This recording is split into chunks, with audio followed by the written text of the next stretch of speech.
Hello again, and Happy New Year. Uh, I was going to record this outside, do an outdoor podcast, but the weather's not good enough, so that will have to wait. Um, I'd like to, well, wish you all a Happy New Year, first of all. And also, I have a few suggestions about how you might make this a happier New Year for yourself and for society. Um, and Sorry, I'm a little bit flustered. I just recorded all this and got awful sound, so I'm starting over again, hoping this one's better. Um, I'd like to also suggest that if you find these podcasts interesting, please like, please comment, please subscribe. It costs nothing. Helps the channel a great deal, and it makes me really grateful. So, those you don't know, my name's Gary Craig Powell. I'm a writer. I'm the author of two books of fiction: Stoning the Devil, Skylight Press, 2012, and Our Parent Who Art in Heaven, Flame Books, 2022. I hope to have another book out before too long. I have publisher interested in the latest one. So anyway, let's talk a little bit about the new year. I suspect that most of you are not particularly optimistic about it in geopolitical terms. It's not looking as if it's going to be a wonderful year. But I think that's no reason to suppose that we as individuals um, and as dangerous writers, as free spirits, and over men and over women, why we shouldn't have a good year. I think we can and we must. And by seizing control of our own lives, taking responsibility for our own lives, we not only make ourselves happier, but we help to transform society in a positive way at this very critical time in history. Um, so, a couple of years ago, I read Viktor Frankl's book, Man's Search for Meaning. And for those of you who don't know it, Frankl was an Austrian Jewish psychiatrist who was sent to a concentration camp by the Nazis in 1940, I think. I can't remember exactly when, but he spent most of the war in various concentration camps, including Auschwitz. Um, Survived miraculously, and wrote this little book after the war, which is kind of philosophical memoir. And it's really about how he survived. And I mean, it's difficult to summarize in a few lines, but basically what he says is that he understood that however horrific the conditions were in the camps, the Nazis could not control what went on inside his head and his heart. He had the freedom to think his own thoughts. And he also had the freedom to decide how he was going to respond to this horrific existence which they had imposed upon him, whether he would let it break him or not. And he chose not to let it break him. Um, and I think at a time where I'm not suggesting that our political leaders are Nazis exactly, but they certainly have very strong authoritarian tendencies, very strong authoritarian leanings. I think we need to do the same. Um, Lots of people are saying that the collapse of Western civilization is inevitable now. I don't think so. I think it's only inevitable if we give up, and we mustn't do that.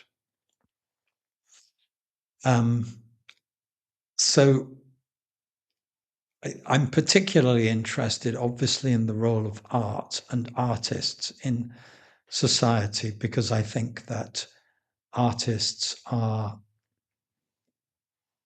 the voice of conscience of a society, and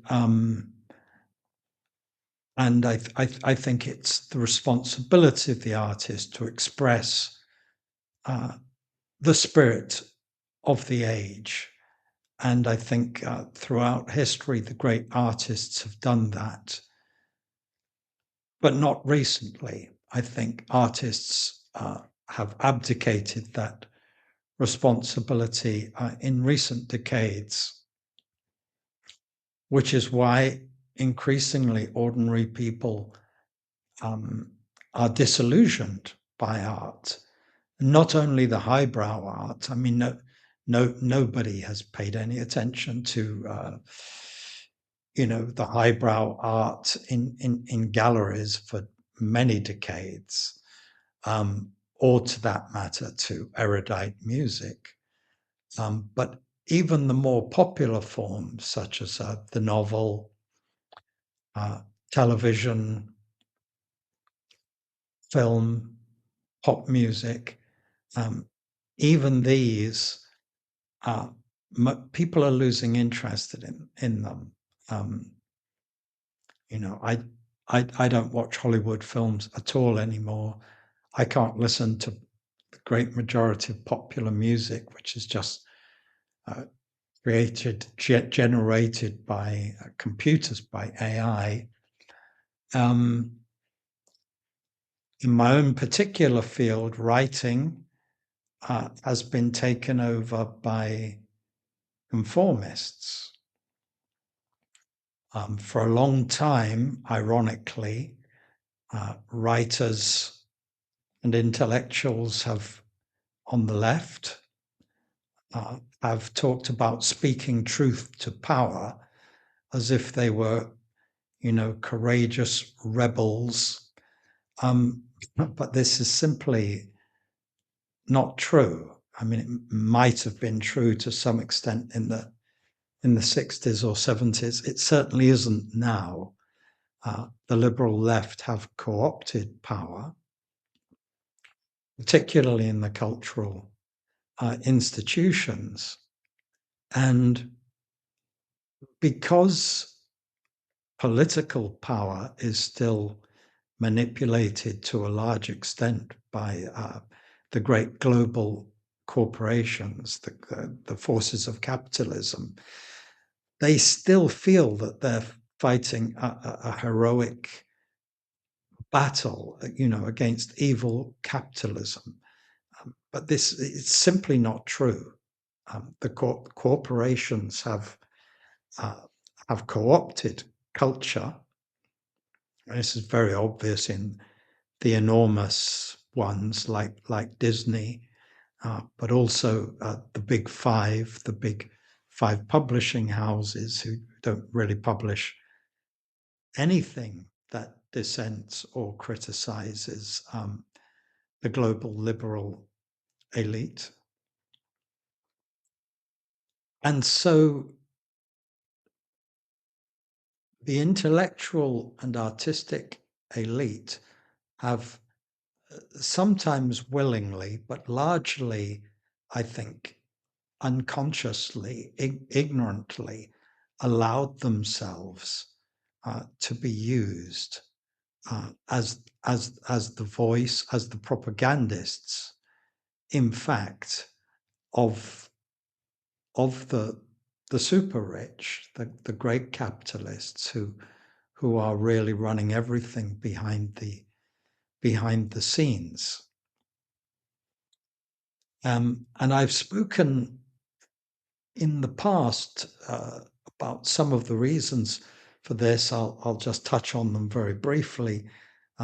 One of them, I think, is the feminism and the feminization of society.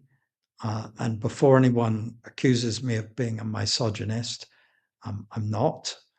I appreciate very much contribution that women make to society. I think it's absolutely equal to the contribution that men make, and I'm well aware that there are brilliant women whose voices should be heard. And in fact, my book recommendation, perhaps my second book recommendation, because I do recommend Frankl's Man's Search of Meaning, Search for Meaning, will be by a woman, a brilliant woman writer, who I'll recommend at the end of the video.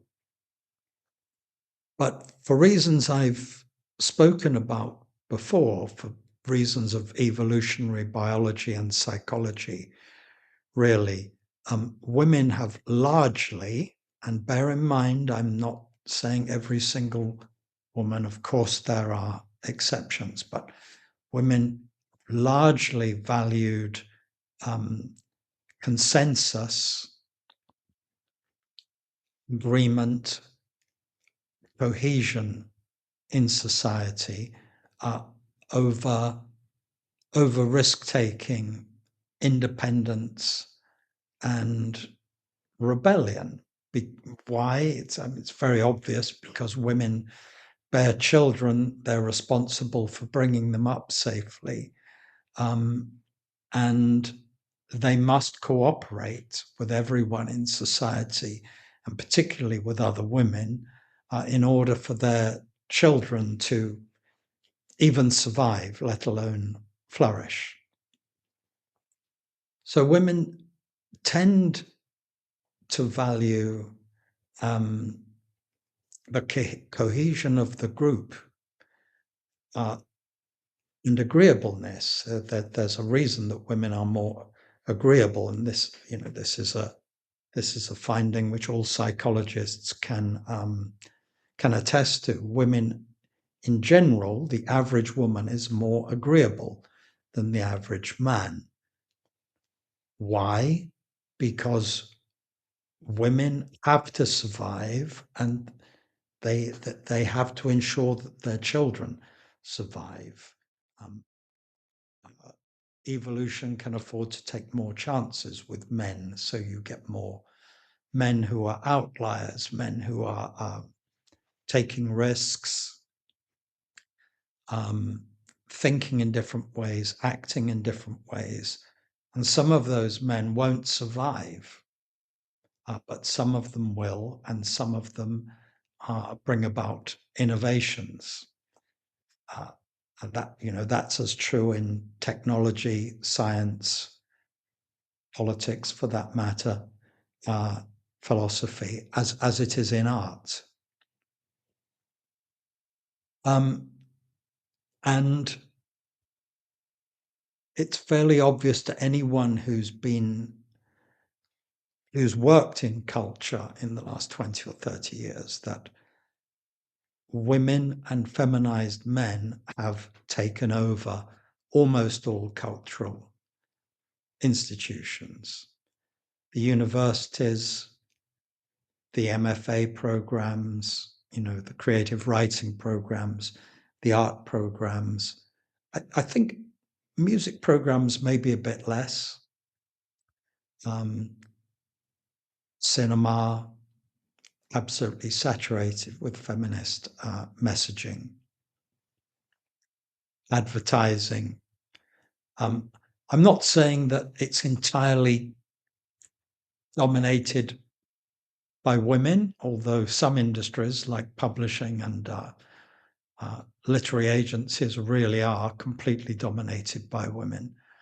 But even where you have powerful men still exercising some sort of function, um, they're they're implicitly or explicitly on the feminist bandwagon. I mean, they can't rebel against that, or they wouldn't keep their positions, as I know from personal experience. Um, so art has become very conformist, also because of postmodernism, um, and its emphasis on the idea that there's no such thing as objective truth, that there are only narratives, uh, and that each narrative is equally valid, and it's time to listen to the narratives of the oppressed. Uh, this is a complicated one. It's too complicated to talk about in a short video. I'm not going to completely negate the value of that point of view. I do think there was certainly a value to listening to the point of view of the colonized people, for example, people like Salman Rushdie, Ben Okri, um, various Native American writers in the States. 50 or 60 years ago, the world's culture, at any rate, certainly was dominated by white men, excessively so. And, whether there was a deliberate attempt to exclude other ethnicities, women, and so on, it certainly happened. And it's a good thing that there's a plurality of voices. I want to hear all of the original and talented voices. I don't care where they come from. However, increasingly over the last 20 years, particularly, uh, the voices that have been promoted have been those of the oppressed, to the exclusion of almost all others, and irrespective of the talent of those oppressed voices and what they were saying. So lots of very mediocre work by people whose profiles were good, ethnic or feminine or LGBTQ, etc. And there was very obviously a deliberate attempt. There still is a deliberate attempt to squash the contributions of white men, at least straight white men, heterosexual white men. So we have very boring, predictable art, which in the case of narrative art, dramatic art, the theatre, film, uh, and also fiction, um, it's become mostly sermonizing, proselytizing, for a neo-Marxist point of view, which shows that you know basically everyone from any ethnic minority is noble, wise, um, courageous, good-hearted, and basically anyone from the so-called dominant culture, the the white culture, which certainly was once dominant. Um, Anyone from that culture is stupid, selfish, oppressive, unkind, ridiculous. So that we have a very conformist and very tedious art. Um, in the visual arts, that this has gone hand in hand with a kind of a lot of abstraction in the last century. Uh, Visual artists have lost contact with reality largely, and they're no longer attempting to paint the world, either the world as it actually looks, or even the world in the sort of sense of the Platonic forms. I mean, if you look at my stained glass there, the tree of life, that that obviously is not entire. That's not a realistic depiction of nature. It's more a kind of an idea of nature in the Platonic sense. But a lot of modern art is simply an attempt to depict concepts, very abstract concepts, uh, on canvas, in paint, uh, or in stone, metal, or whatever medium they're working in. And people have no interest in it. Um, so I think if you are an artist, particularly a young one, I want to encourage you not to try to second guess what the industry wants. For example, if you talk to anyone in an MFA program, or any of these coaches that charge you lots of money to tell you how to get an agent, what they're all basically doing is telling you what publishers want, and how to please the publishers. In other words, how to be an excellent puppet. But if you do that, I mean, first of all, you're not likely. Most people, even if they jump through the hoops, are not successful and they don't make money. But also, I think you won't feel good about yourself because you will be really little more than a whore, right? You're prostituting yourself. So, how about telling the truth? I know that's a kind of revolutionary concept these days. I'm not saying tell your truth. That's postmodern bullshit. There is no your truth and my truth.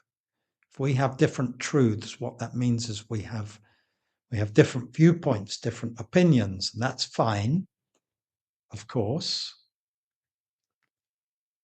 But the artist's job is to try to tell the objective truth as far as possible.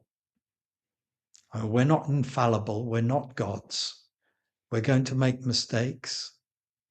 I don't always know the truth, but I am always seeking the truth. And unlike the neo-Marxists, the materialists, I don't think the universe is a mechanism. I don't think that we are mere machines. And I don't think everything is determined. If you take that attitude, which is the attitude of the intellectual elite, then life is completely meaningless. And yes, in that case, you can have a truth which is completely antithetical to mine, and no one can prove who's correct? But I would argue that there is an underlying reality to the universe, a spiritual reality to the universe, uh, and a moral a moral reality. And it's our job to explore that as far as we can, as philosophers do.